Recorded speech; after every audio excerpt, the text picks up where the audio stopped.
ఛత్తీస్గఢ్లో machine 2026 end game ప్రారంభమైంది. బీజాపూర్, నారాయణపూర్ జిల్లాల సరిహద్దు ప్రాంతం అబూజ్మాడ్ నేషనల్ పార్క్ అటవీ ప్రాంతాన్ని బలగాలు చుట్టుముట్టాయి. కేంద్ర హోంమంత్రి అమిత్ షా విధించిన గడువు మార్చి 31న ముగుస్తున్న నేపథ్యంలో భారీ కూంబింగ్ జరుగుతుంది. మిషన్ 2026 ఎండ్ గేమ్ పేరుతో వేల మంది బలగాలు ఆపరేషన్ను ప్రారంభించాయి. అబూజ్మాడ్ నేషనల్ పార్క్ అటవీ ప్రాంతాలను బలగాలు చుట్టుముట్టాయి.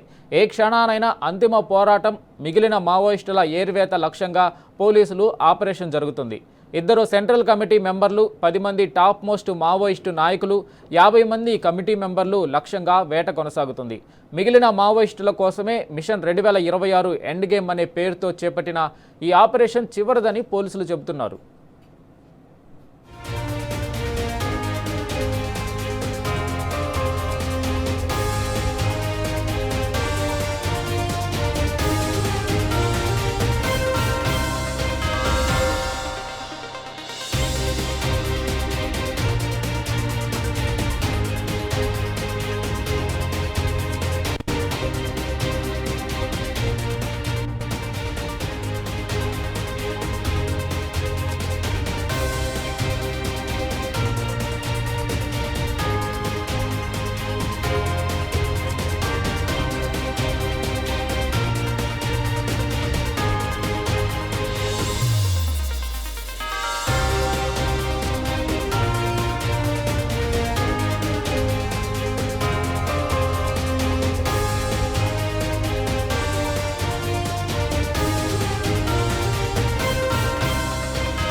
ఇదే అంశంపై పూర్తి సమాచారం మా ప్రతినిధి సాంబా అందిస్తారు. సాంబా, చెప్పండి, ఛత్తీస్గఢ్లో మిషన్ 2026 ఎండ్ గేమ్కు సంబంధించి పూర్తి అప్డేట్స్ ఏంటి?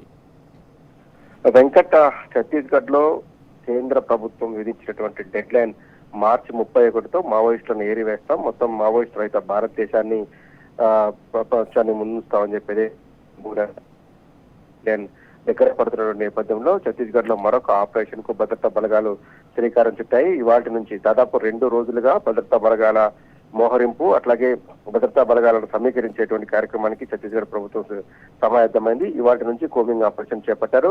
మిషన్ 2026 ఎండ్ గేమ్ అనేటువంటి పేరుతోని ఛత్తీస్గఢ్ లో ఉన్నటువంటి కీలకమైనటువంటి బీజాపూర్, నారాయణపూర్ జిల్లాల సరిహద్దు ప్రాంతమైనటువంటి అబూజ్మాడ్ అటవీ ప్రాంతాన్ని, నేషనల్ పార్క్ ఏరియా అటవీ ప్రాంతాన్ని భద్రతా బలగాలు చుట్టుముట్టాయి. భారీగా పోలీసుల సర్చింగ్ ఆపరేషన్ కొనసాగుతుంది. దాదాపు ఒక కీలక దశకు చేరుకున్నటువంటి నేపథ్యంలో మావోయిస్ట్ పార్టీకి సంబంధించినటువంటి కీలక నేతలంతా ఒక పక్క లొంగుబాట్లు అయిపోయినటువంటి నేపథ్యం ఉంది. మరోపక్క ఇప్పటికే వందలాది మంది మావోయిస్టులు అసూలు బాసినటువంటి పరిస్థితులు ఉన్నాయి. ఈ నేపథ్యంలో 30-31 ఏదైతే డెడ్ లైన్ ఉందో మరొక వారం 10 రోజుల్లో డెడ్ లైన్ సమీపిస్తున్నటువంటి నేపథ్యంలో ఈ పోరాటానికి అంతం పలకాలనేటువంటి లక్ష్యంతో భద్రతా బలగాలు ఈ భారీ ఆపరేషన్ చేపట్టాయి. మొత్తం నారాయణపూర్ అట్లాగే బీజాపూర్ జిల్లాల సరిహద్దుల్లో ప్రాంతాన్ని మొత్తం చుట్టుముట్టి జరగబడుతున్నారు.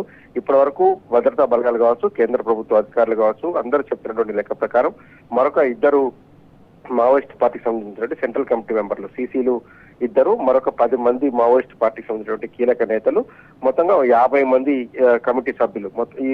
వీరి ఆచూకీ తెలియడం లేదు, ఎక్కడ ఉన్నారో అనేటువంటిది ఈ మధ్య కాలంలో పార్టీకి వాళ్ళకి సంబంధాలు తెగిపోయిన నేపథ్యం. గతంలో లొంగిపోయినటువంటి నక్సలైట్లు కావచ్చు, ఈ మధ్య కాలంలో తెలంగాణ కావచ్చు, ఛత్తీస్గఢ్ కావచ్చు, అట్లాగే మహారాష్ట్ర, ఆంధ్రప్రదేశ్ రాష్ట్రాలలో లొంగిపోయినటువంటి మావోయిస్టులు కావచ్చు, వీళ్ళెవరూ కూడా ఈ 50 మందికి సంబంధించినటువంటి వివరాల విషయంలో కొంత మాకు గ్యాప్ ఏర్పడిందని చెప్తున్నారు. సో మొత్తంగా ఈ 2 సెంట్రల్ కమిటీ మెంబర్స్, మరో 10 మంది టాప్ మావోయిస్టు లీడర్లు, మరొక 50 మంది వివిధ క్యాడర్లకు సంబంధించినటువంటి మావోయిస్టులను లక్ష్యంగా చేసుకుని ఈ అబూజ్మాడ్ అటవీ ప్రాంతం అట్లాగే నేషనల్ పార్క్ ఏరియా అటవీ ప్రాంతంలో ఒక భారీ ఆపరేషన్ ను ఛత్తీస్గఢ్ సంబంధించిన ప్రభుత్వం చేపట్టింది. కేంద్ర బలగాలన్నీ కూడా ఇందులో పాల్గొంటున్నాయి. ఇది ఎండ్ గేమ్, ఈ మొత్తం మిషన్ కి ఇది ఎండ్ గేమ్ అని చెప్తున్నాడు. బహుశా మావోయిస్టుల ఏరియాలో ఇదే చిట్ట చివరి భారీ ఆపరేషన్ గా కూడా భద్రతా బలగాలు తెలియజేస్తున్నాయి.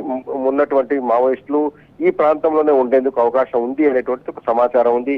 మొత్తంగా అంటే ఇక మిషన్ 2026 ఎండ్ గేమ్ అనేది ప్రకటించబోయే ముందు అమిత్ షా ఈ 31వ తేదీన ప్రకటన చేయబోతున్నారు అనేటువంటి నేపథ్యం ఉన్నది. సో కేంద్ర ప్రభుత్వం మావోయిస్టు రహిత భారతదేశాన్ని ఈ మార్చి 31 నాటికి ఆవిష్కరించేటువంటి ప్రయత్నం చేస్తున్నటువంటి నేపథ్యంలో మిగిలి ఉన్నటువంటి మావోయిస్టులను ఇప్పటివరకు వాళ్ళకి సమయం ఇచ్చారు. కాలంగా ఎన్కౌంటర్లు లేవు. దాదాపు ఒక 40 అయినటువంటి పరిస్థితి కూడా ఛత్తీస్గఢ్ లో నెలకొని ఉంది. ఇటు ఆంధ్రప్రదేశ్ కావచ్చు, తెలంగాణ, ఒడిశా సరిహద్దు ప్రాంతాలలో కూడా ఈ మధ్య కాలంలో పెద్దగా ఎన్కౌంటర్ జరిగినటువంటి నేపథ్యం లేదు. సో ఈ మిగిలినటువంటి ఇద్దరు కేంద్ర కమిటీ సభ్యులు 10 మంది మావోయిస్ట్ టాప్ క్యాడర్లతో పాటు మిగతా 50 మందిని లక్ష్యంగా చేసుకుని భారీ ఆపరేషన్ లాంచ్ చేశారు. ఏ క్షణమైన ఈ వారి తారసపడితే మట్టుకు భీకరమైనటువంటి ఎన్కౌంటర్ జరిగేటువంటి ఆస్కారం ఉందని పోలీసులు చెప్తున్నారు. మొత్తంగా మావోయిస్టుల ఏరివేతలో ఇది చివరి ఆపరేషన్ గా చెప్తున్నారు. దీనికి మిషన్ 2026 ఎండ్ గేమ్ అనేటువంటి పేరు పెట్టి భద్రతా బలగాలు మొత్తం ఆ ఛత్తీస్గఢ్ సంబంధించినటువంటి 2 జిల్లాల పరిధిలో ఉన్నటువంటి 2 పెద్ద అటవీ ప్రాంతాలు చుట్టుముట్టాయి వెంకట్. ప్రజెంట్ అయితే ఈ ఎండ్ గేమ్ కొనసాగుతా ఉంది Venkat. Right Sambasivarao, thank you.